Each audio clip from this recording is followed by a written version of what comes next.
Hey guys, welcome back to Entrepreneurs Talking Tea, episode 2.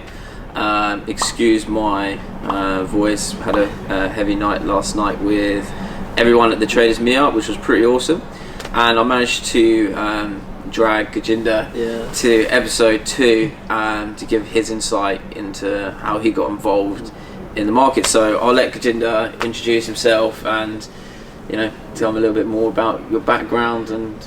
Well, firstly, thanks to Sam for inviting me, and it's great to be here. So to start off, my name is Gurjinder. Set the junior trader program here. Initially, my background is nothing to do with financial markets. I'm a biomedical scientist by degree. And set my junior trader program, and then after that just got involved, and since then I've been constantly in touch with the company and Sam himself for the past 2 years, and here we are. Yeah, awesome. So some of the stuff is I didn't even know about the degree and all the rest of it, but so I actually didn't really realise how well you was doing until we pretty much bumped into each other and we met up in Dubai. And kind of had a catch up. So so you did the junior trader program, you went through that, and did you have any experience before that in the markets or anything else? No, so my friend, one of my good friends, he set the junior trader program. I saw his Instagram post where he started making like $1,000, $2,000 in a day, and I just thought, why not? Could be me.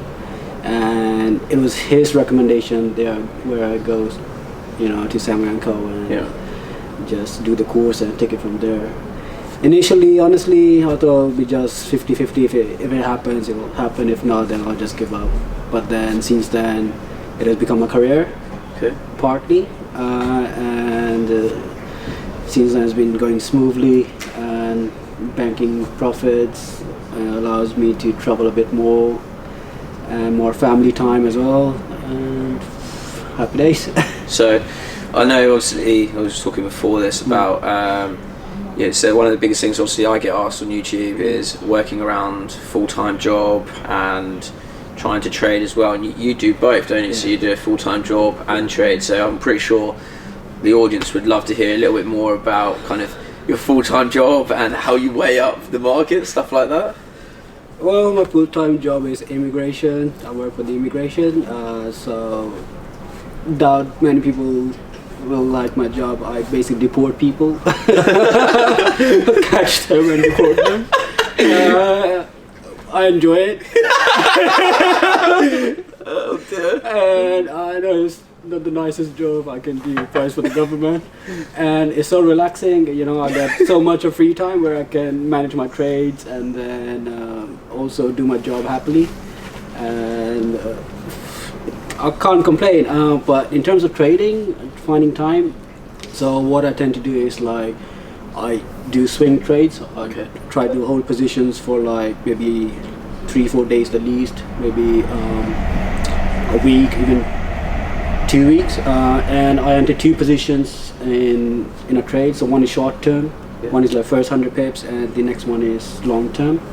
And so once I bank 100 pips, then I'll just take the profit, and then the rest I'll just leave it there. So that allows me to just focus on few trades. So I don't tend to go into different trades. So just pick up 2-3 trades, enter the position, and just wait. Just patience, really, for me. Is it something like where you check it before you get to the start of your day? Or do you do it during lunch, or what, do you have like a schedule that you try to maintain? Yeah, so when I wake up, first thing before even changing, I'll look at my trades. Okay, still there, alright, and then I'll look at, depending on what time the fundamentals are coming, like big news, major news, and then during lunchtime and towards the end of the work day, and that's about it really. If I feel that I doubt it's going to go any further, then I'll take the profit. If not, then I'll just leave it as it is. And just like I said, just pick your best 2-3 trades, pick 2-3 currencies, and then just stick to that, and then you'll do a better job. So I'll say like obviously each episode we try to get 5 tips, and I'll probably say so. Is that tip number 1? Do you want to repeat it? So stick to just few trades, few currency pairs. So my best is obviously cable, pound USD, euro USD, and the last one I'll say USD and yen. Yeah. Okay. So stick to few and try to stick to more mid to long term so that you can balance it around work. As well. So I suppose in that kind of sense it's be like jack of all trades, master of none. That's So obviously you'd rather than jack of all trades, you'd rather specify, like be specific on just 2 or 3. 2 or 3, or unless there's a really good chance that something is coming along. So just now, like for example, just about 50 minutes ago, I shorted gold. It's coming nicely now. It's going down. So what was that based on? What was that bait? Purely on fundamentals. Okay. So it's just gone down 50 pips. So what I tend to do is, as soon as it goes 40 pips, so move my stop loss to break even. So it's risk free. And then just let it fly. And was that due to like NFP? Yes, NFP. So just wait for the market how it reacts, and then just take a position. So we had good news out of the US with NFP, and so it made gold go to the downside. So nice position. So you went from, you have your full-time job, you trade around it, and obviously I've seen you traveling a lot. How does that fit into it? And where have you been? What have you been up to? Okay, so obviously, if you haven't heard about Fusion, great tool made by Samuel & Co. I think it does wonders. So it allowed me to focus more on what I want to do. So at the same time, not worrying too much about when to enter the market, because Fusion allows you to bank profits. It doesn't matter through a hedge or straight, but with that, it allowed me more time to what I want to do. So like traveling, one of the things that I really want to do. So since I've been just traveling this year, and I've been to Dubai 3 times already in the past 6 months. I'm going to Thailand tomorrow.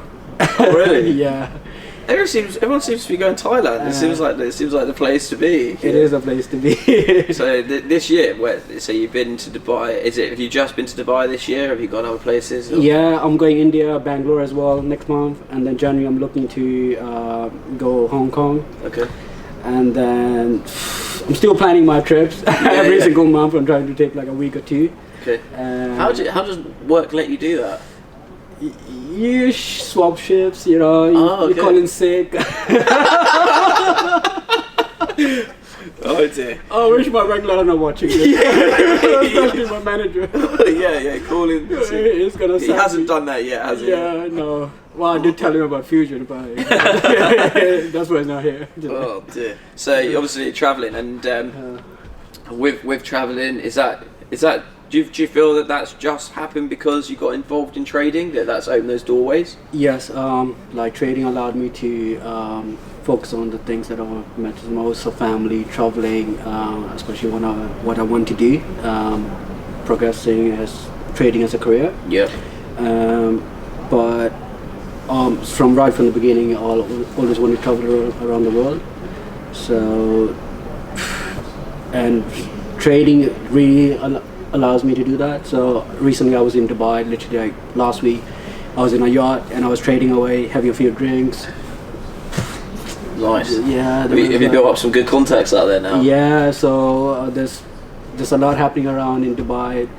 People are talking about stocks, forex, and until they talk about stocks, then they get a bit interested. But it's a lot happening in Dubai, and just building those contacts, networking, and just really flowing with it. Really. Yeah. So we got tip number 1. What would you say? Tip number 2 to someone watching this interview? What would you give as a second tip? Second tip, I'll say if you're starting on trading, highly recommended. Not highly, it's a must. Education. So before you earn, you need to learn. So you need to sit down, maybe work out your trading plan, maybe do a demo account for maybe a few months. Personally, I did it for 4 months before I went live, and from starting £100, then just slowly grew that, and here where I am sitting next to Sam, you know, and just take it easy. You know, great things take time. So I've got an analogy for that as well. So like. Yeah. A Rolls Royce takes 6 months to build, and a Prius takes like a day. Okay. So, I like that. So you know, If you want quality, take your time. yeah, take your time, relax. You know, focus on what you want to do. And one of the most important thing, I think Sam will, yourself, you'll agree, is write down what you want in life. Yes. That'll. So I would say that's probably number 3 then. So number 2 is set goals. Is set your goals and understand that. Well, no. Well, I said number 2 would probably be when you said education. Before, yeah. So learn before you earn, because. And that's something that we keep seeing as a repeat as well. Luke mentioned that last week about how education is key and that we never stop learning in the industry. Yeah. There's always something changing or news that's coming out, or Brexit. You know, no traders have experienced what that could bring to the marketplace. So preparing for that. So 2, learn before you earn. Number 3 is set your goals, write down your goals, your targets, realistic targets obviously, and is that something that you do? Do you write down what you want from life? Is that kind of something that you do? Yes. So before my trading journey, I started to set down a few goals, and I can give you one example, very good example actually. So I was looking to buy a car, okay, and what happened was I was going to go finance. Yeah. So, but that month, Fusion banked me over 11k. Okay, wow. Got the car, cash. Yeah. Covered my insurance, covered my road tax. Yeah. Where I was thinking to go finance. Yeah. So exactly. If you work on it, you know, and you'll get it. You'll achieve it. Yeah. There's a big pat. Obviously, Fusion did the wonders, but there's a strategy behind that. Yeah. And that's impressive in itself. 11k in 1 month, obviously starting off without getting into trading, going through that. I think a lot of people listening would be able to aspire to that. So you generally, I did that as well. You write down exactly what you want from life, at what point, how I'm going to get it, and I think having that structure really helps with making it happen. Exactly. You know, that's the whole point of just writing it down, and then you just do it, achieve it step by step, realistic order. Again, don't rush. Just focus, and then once you achieve, when you start achieving your goals, you end up having more goals that you want to achieve. You want the list grows. Exactly. Yeah. The list just grows, and then you're just ticking the boxes. You know, like after I got my car, another thing that I wanted to do was go to Dubai. This was from yourself because you stayed in Atlantis. Yeah. Then I said, no, I need to go into that place and stay there. Yeah. So that's one of my checklists as well, where I stayed in Atlantis. Amazing place, Amazing place. You can't go wrong with that. Yeah. And you got picked up by Emirates. Yeah. Cab. You know, I got to travel business class. Yeah. So I get to go business class like Etihad, Emirates. You know, the lounge. So the list just grows. So as long as you work on it, you'll get it. So number 3 would be setting your goals, almost like a life plan of what I would like to achieve at what point and how you're going to get there. So I think that's a great tip.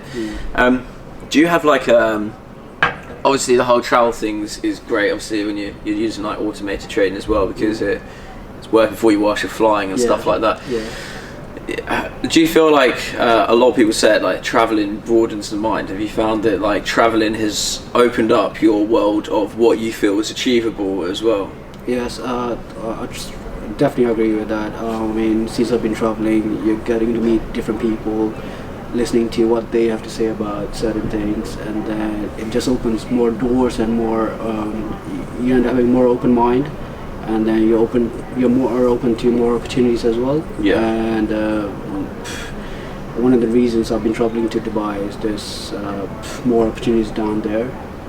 capacity at home at the Yeah. moment, and it's just how flexible you are, what vision you go there for, purely pleasure or business, or could be both. Yeah.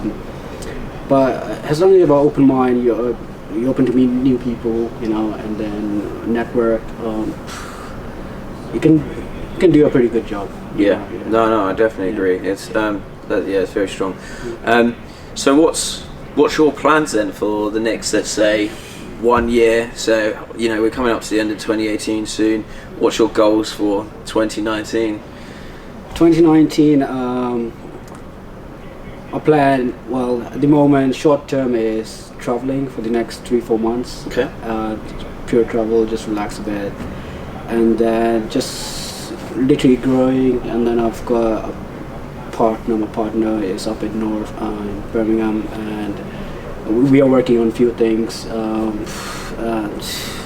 Can't disclose much at the moment, but we are. So soon I'll be back here again, probably give another interview, and we can talk about that. And what about 2019? What's the goals that you can tell us? 2019, I'm definitely looking to hopefully, well, not hopefully, but looking to get an M4. I'm a big M4 fan. Okay, nice. And just... Is that going to be financed or not? Not really. No, don't like finance. No, I wouldn't want that. So gonna get that and working on it. So at the moment it's that. And what about trading goals? Do you have like a set percentage, or a set kind of market goal or anything like that you've got written down? Not for trading, but for manual trading, I try to achieve at least 1% for the day. For the day, wow. And if that means I might have to like hold the position for longer, then I'm open to have more. But other than that, because there's automated trading, fusion. Yeah. So I don't have to worry too much about like my next sort of income from where it should come. Actually, on that note, the fourth tip I'd like to say is like have multiple stream of income. Oh, 100%. Yeah, great one. You just can't rely on one, especially with your job. Say if something goes wrong, your company will just say goodbye, mate. Yeah. So you do need something of multiple at least. I'll say 3. Sam yourself might have a different view. I'd say as many as you can. Yeah. I don't think you can have enough. I think you're winning if you get between 7 and 10. I think that's at that point, because then like if a couple are doing like mediocre and all the rest of it, then the other ones, like you could have one that's performing, I don't know, let's say I lose 1,001, another one makes 3, another one makes 500, another one makes 5k, and so on and so forth. Before you know it, you start accruing a large amount, and you never really worry about like month to month revenues. And I think multiple streams of income. So that's number 4, isn't it? That's number 4. That's highly recommended if you're starting off.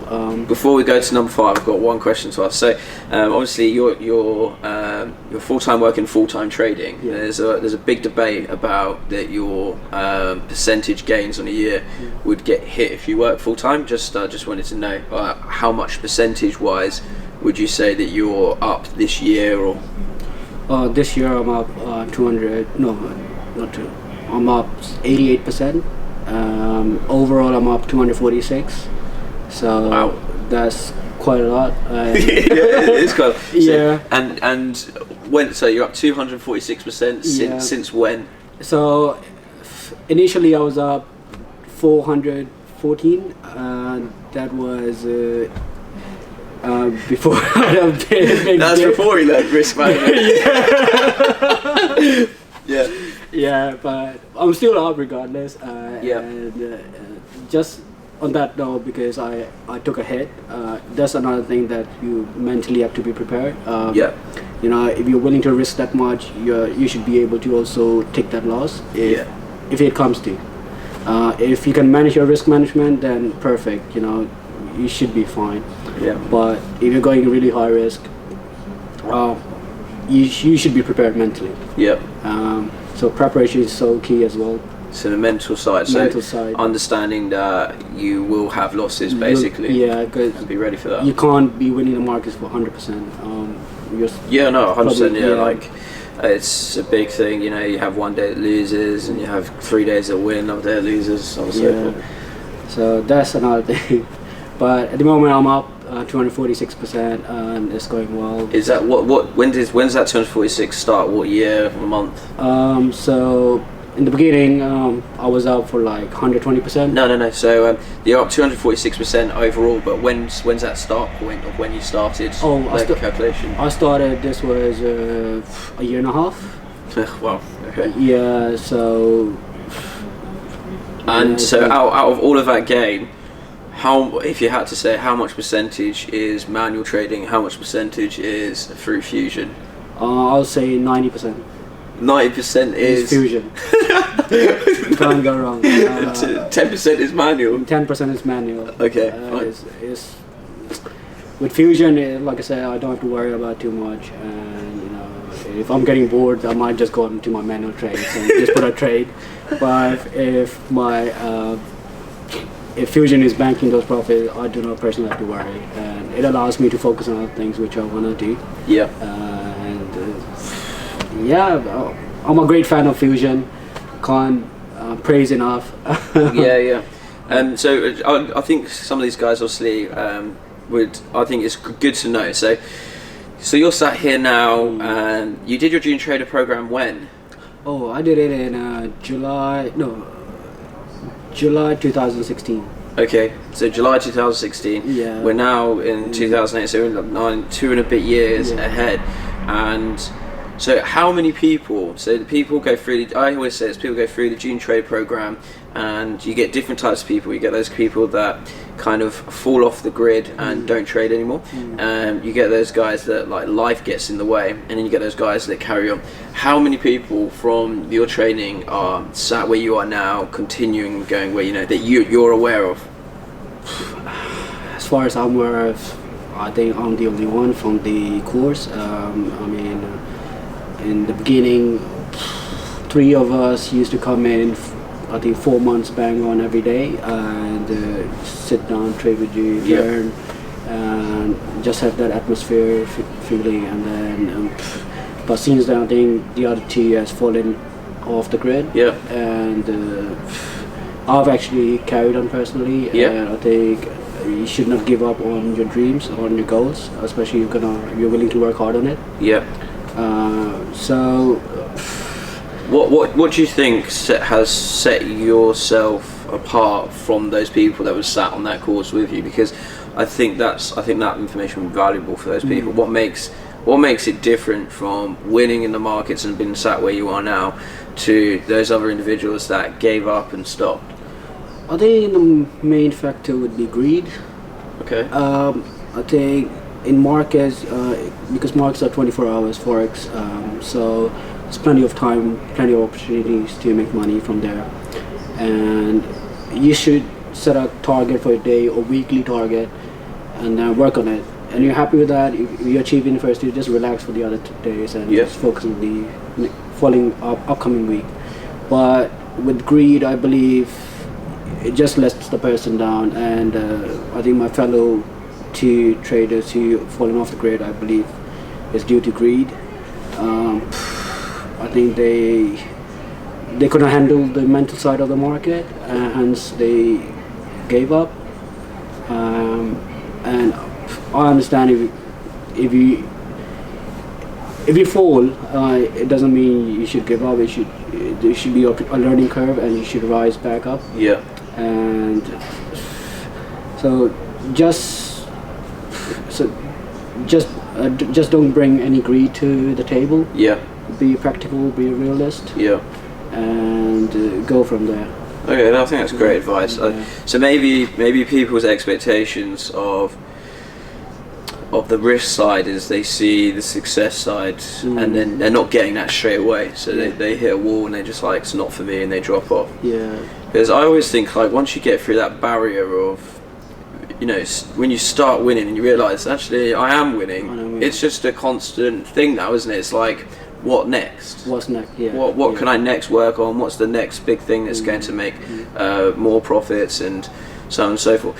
So I do have a question. So obviously you're up well over 200%. Did you compound your gains? Yes. Okay. Yeah. I kept it initial stages. I tried it with my about 5,000 pounds and let it grow. Then again, just let it grow and grow before. There's no reason for me not to stop compounding. Yeah. Because that's how, at the end of the day, if you just withdraw your gains every now and then, and just spend on something that you don't need. Yeah. There's no point of using it too. But personally, I'll say just compounding is the best option. Just let it grow and then just take out what you need until you come to a level where you're happy with these gains and you can withdraw at the same time compound with your gains. Yep. So again, just the realistic target really. Do you have like a percentage target? So say for example, let's say every 10% gain that I have, I'll then compound the risk by the 10%, or do you have just like at the end of every couple of months you just reevaluate and update it? How do you deal with that? So what I tend to do is, like, say if there's major news coming, then I'll usually lower my risk because of volatility or gap in market. But if there's opportunity to be made, then I do go aggressive in the market. Okay. Yeah. So if I know, say, cable is drop or gonna fly, then I'll go aggressive. Yeah. But if I'm not too sure, and if trying to test the waters, then I'll do it on a minimum risk. Yep. To test the waters before I put in another maybe aggressive position. Yeah. And do you feel that's something that you just learn with time? So do you feel that, what makes you define whether or not I'm going to just put light risk on, or I feel more confident with this? Is that something that's based on time, or have you got something else behind it? I think time, that's another thing. With time you understand the market better. Yeah. And also around individuals like yourself, Atish, Leach, when you're talking about markets, you get an idea, okay, what's everyone sensing, and then it can have an effect on your trade depending how you evaluate a market position. But at the same time, by saying that, I think you need like-minded people as well. Yeah. If you're on the same page, then you're doing something right. Yeah. For sure. But if you're not, then you can reevaluate. Like maybe why am I not, selling when it should be a buy? Yeah. Or, so constantly. So another advice I will say is, like, if you're in a losing position, don't wait for it. Just take the loss and move on. Don't let it affect you. Yeah. Or just say to yourself that, oh, it's gonna go back up. Don't worry, I'm gonna wait. Yeah. No. I think that's one of the major things that happens with traders who give up early. Yeah. Oh, it's gonna come back. It's gonna bounce back. I was in that position in early days, but I've learned my lesson. Once you're in a loss and you know that's it. It is a loss. You just move on, cut it, move on to the next. Awesome. So I think we've got some really, really good information there for everyone. Is there any kind of final tips or anything that you would give to someone that's, say, sat where you were 2 years ago, just starting out? Like, that's probably a good question. What advice would you give to yourself if you was to meet yourself 2 years ago? What would you have said? Maybe done the program earlier. Instead of 2016, probably 2015. Yeah. Well, I'll say is, like, if you dare to dream, there's nothing wrong with that. Just work hard for it, set your goals, and if you want to give it a go, you should always try. You should always give it a try, never give up. Yeah. Like, initially for me, I thought trading might be just like a fluke. Yeah. So if it works, fair enough. If not, I'll just leave it. Yep. But that has really changed my mind until I saw, how much I was banking, and it could be a career for anyone. Again, all at the same time, another reality check is that trading is not for everyone. Yeah. Especially with mental side of things. So if you have the patience, if you want to live your life, yeah, please, by all means, trading is for you. And give it a go. Fair enough. So I think that's great. So basically, dare to dream. Yeah. And it is possible to trade full time around work, and travel at the same time and make ridiculous gains. Honestly, it's an absolute pleasure having you on the episode, and I hope that everyone loves all of your tips and points, and we'll wrap that all up for everyone on the interview. So that is episode 2 with Gurjinder. Thank you. Thanks so much, guys.